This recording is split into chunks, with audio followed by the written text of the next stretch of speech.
Dalawang ngipin.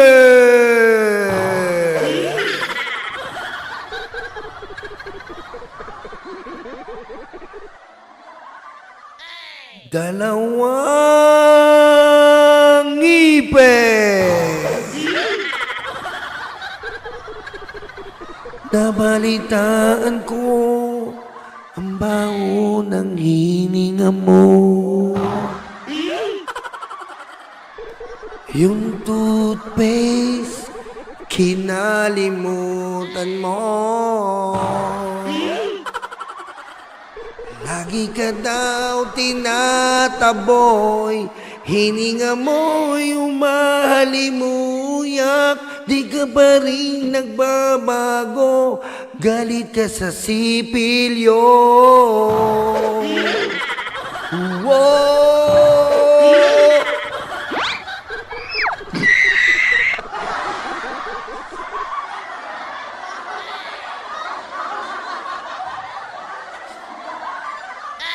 Eto na po, ang pinakamagaling na humuli kay Kibuloy, magpapakulong na naman. Jason sa dalawang ngipin, dalawang beses din, makukulong!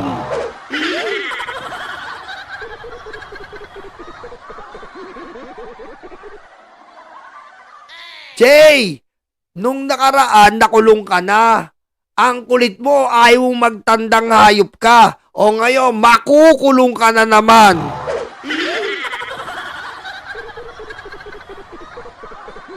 CIDG chief to file cyber libel, Raps versus Jason sa vlogger.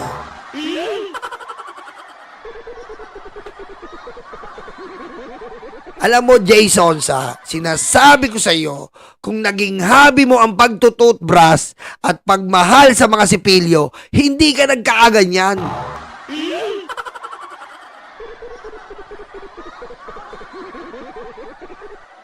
Kasi nga, ganito yan, Jason sa, nai-inhale mo kasi yung hininga mo, masamang amoy, kaya masama din na dudulot sa pag-iisip mo.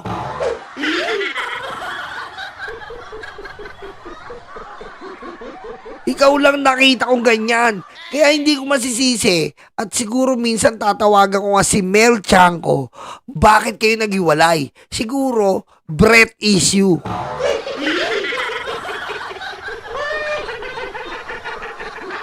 Positive yan. Siguro breath issue yan. Siguro na-o-offend na si Mel Chanko sa hininga neto. Nakaka-offend yung hininga neto eh.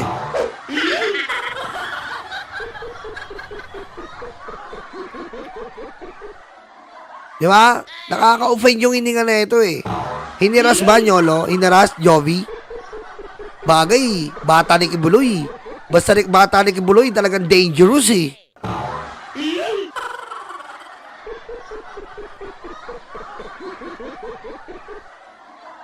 Alam mo, Jay, sinasabi ko sa'yo, 1/4 na lang yung baga mo. Ang inuubo mo, may kasama na, ha? May kasamang bituka na.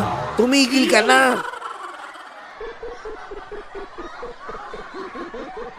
Pero mo sa dami mong pera, 1,000,000 ka kada buwan kumita, pa-fake news ka lang sa SMNI. Hindi mo na kayang bumili ng pustiso, men. Magkano lang pustiso? 5,000.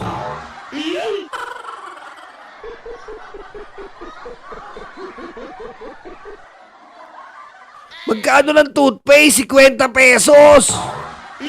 Kung nagmamadali ka, Jason, sa bumili ka lang ng mouthwash. Rekta na.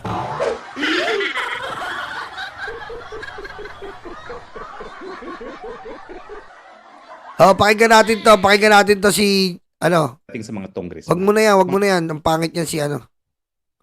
Wag yan. Ito na pala. Asa na yung kay ano? Kung final comment. Kaya lang ito. Asa na ba yung kay ano? Ay, ito. Sorry.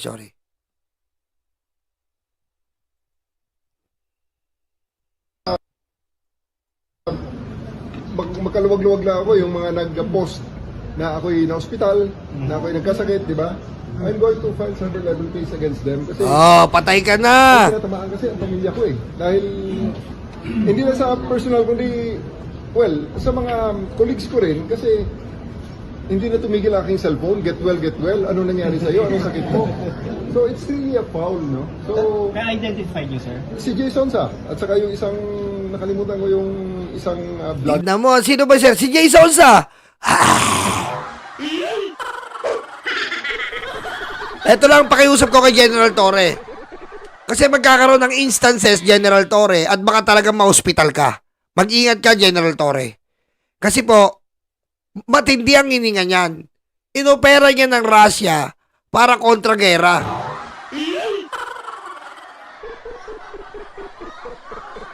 Inopera ng Russia yan kontra-gera. Inopera niyan. Kasi nga pwedeng gamitin super weapon ng hininga niyang hayop na yan.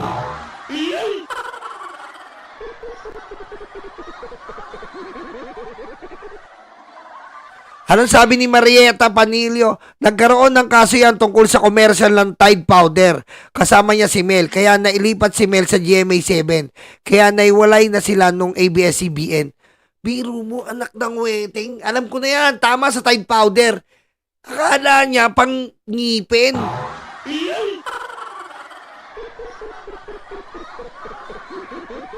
Jason, sa yung Tide Powder, sa damit yan. Ang iniisip mo, maitim yung gilagid mo, puputi. Tanga!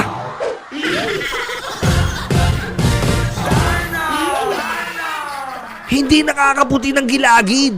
Kaya pala natanggal, no? Alam ko na ngayon. Akala niya yung Tide Powder nakakaputi ng gilagid. Pangdamit yun, tanga.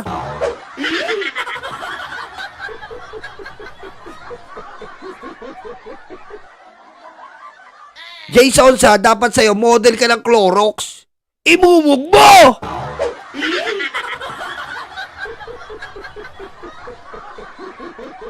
Ha?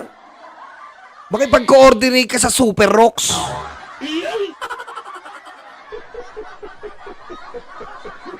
Ibabad mo yan!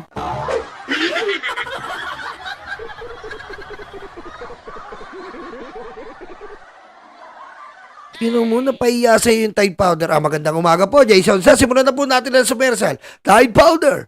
Ilagay sa ating takalan at ilagay sa inyong lalamunan. Mabuti na kagad. Cut! Cut! Cut!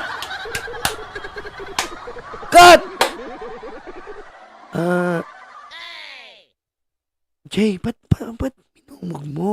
Ilalagay mo yan doon sa planggana. Maglalaba tayo kunyari. Ganun ba, men? Hindi ko alam. Parang akong puputi ng gilagid. Mel, kayo na lang po ang matitira dito sa commercial. Sir Jay, pasensya na po, hindi po panggilagid yung Tide Powder. Hindi po panggilagid, pangdamit po siya. Gulat ka, no? Ganun po. Ayun nga po, sir, gusto ko pong...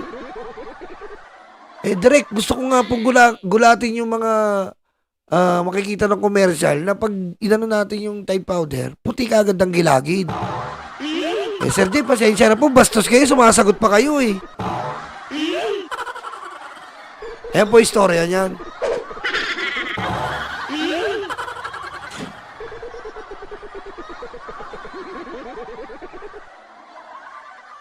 Yan, nayari ka ngayon.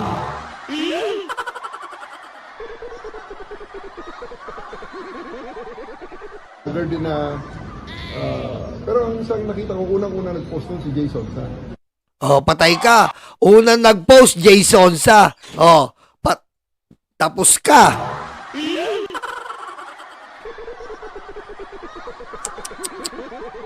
Tapos ka ngayon, Jason sa.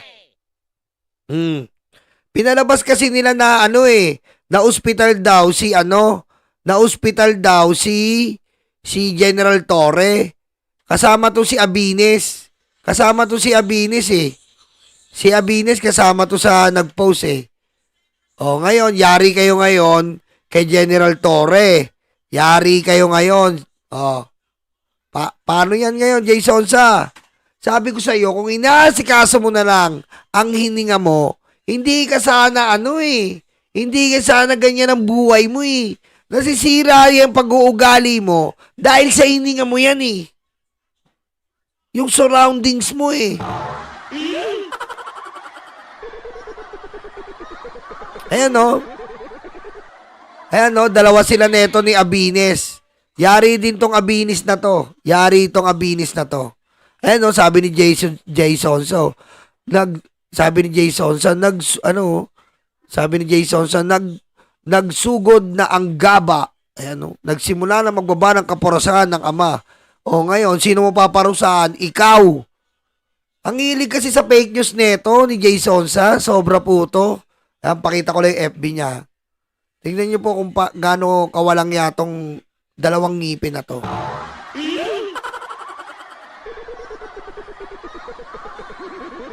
Oh, ayan no. Oh, ayan no, tignan mo. Oh. Trump invited daw oh. Oh.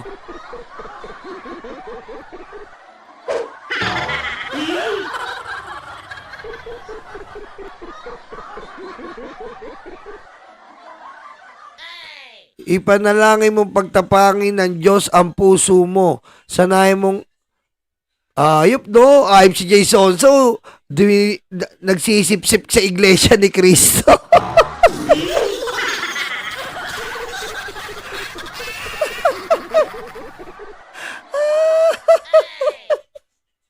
Eto may pinost to. Teka lang ha. Ano ko lang itong ayop na itong ngipin nito.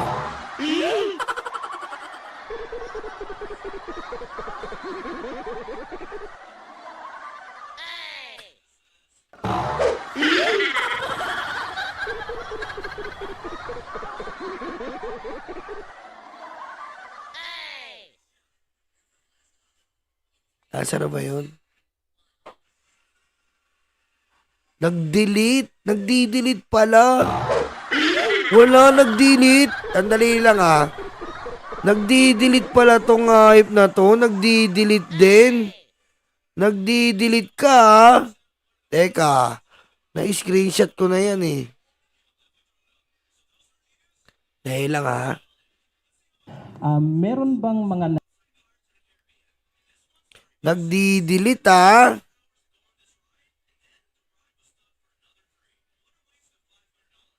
Nagdi-delete pala tong ngipin na to.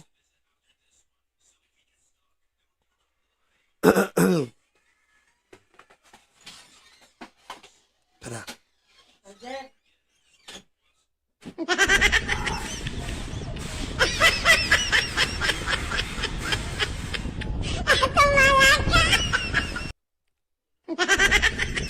Ayan na, pinipintasan niya. Ito yung 8 million daw sila. Sige, mga pakibilang, hirap bilangin eh. Pinipintasan ni Jason sa yung rally namin.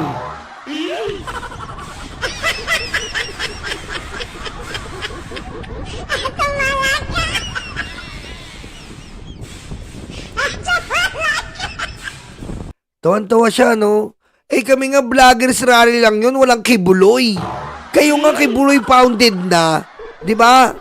Kayo kibuloy funded na. Jason sang hininga. Di ba? Wala pa rin pumupunta.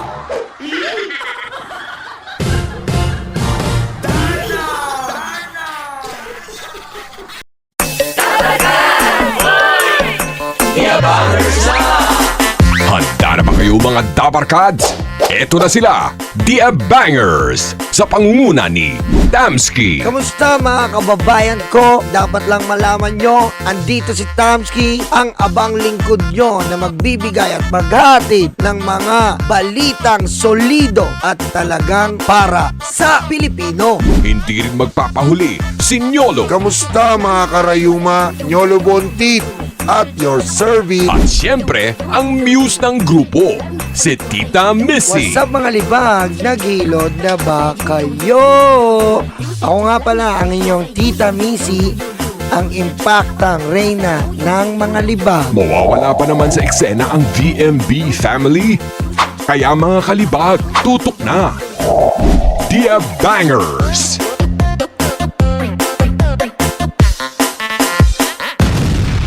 Kabahan na kayo.